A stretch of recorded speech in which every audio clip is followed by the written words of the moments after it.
Welcome to today's SeafoodNews.com video, sponsored by the Alaska Seafood Marketing Institute. Good morning. It's a Wednesday, May 8th. This is the second day of the Managing Our Nation's Fisheries Conference in Washington, D.C.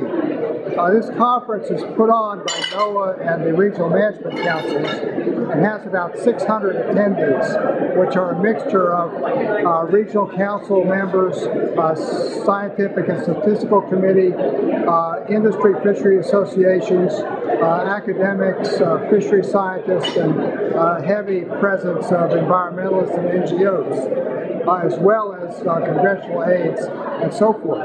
And what they're discussing is what are the issues for reauthorization of the Magnuson Act. One of the most significant developments that came out yesterday was there is apparently a consensus on the part of all of the regional fishery management councils that the revisions need to give more flexibility to the councils in dealing with rebuilding fisheries and in dealing with several of the other issues in fishery management. But there's absolutely no consensus on how this flexibility should be achieved. At the same time, there's very much a sense of gridlock where the main messages coming from the NGO community are what we have today is working and we should go forward with actually very little attention to the collateral damage that's happening in fisheries, particularly in the East Coast and the Gulf of Mexico.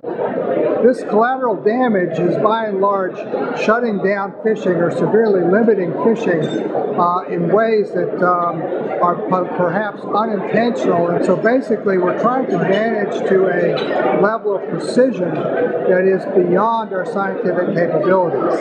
I think that's the common message of this conference.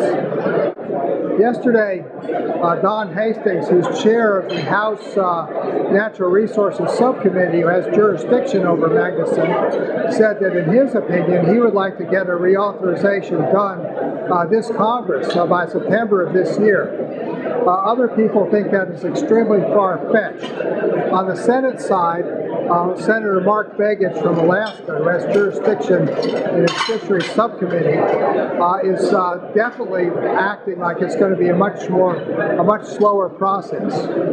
There's not very much pressure in the West Coast and Alaska to make changes and revisions. And furthermore, there's disagreements about allocations in Alaska, which make it very difficult for Begich to move forward. So in my opinion, the prospect of any early resolution or consensus on Magnuson is quite remote. And that means that all of the potential solutions that are being discussed here today are going to take years to implement. That means that the industry is not going to get immediate relief, no matter how much consensus there is that this flexibility is needed. Finally, there are a number of things that NOAA could do or the agency could do to improve the flexibility and management of these various stocks that don't require legislation or the reauthorization of the entire bill. I think that over the next 6 or 12 months, this is going to be an area where a lot of people are focusing.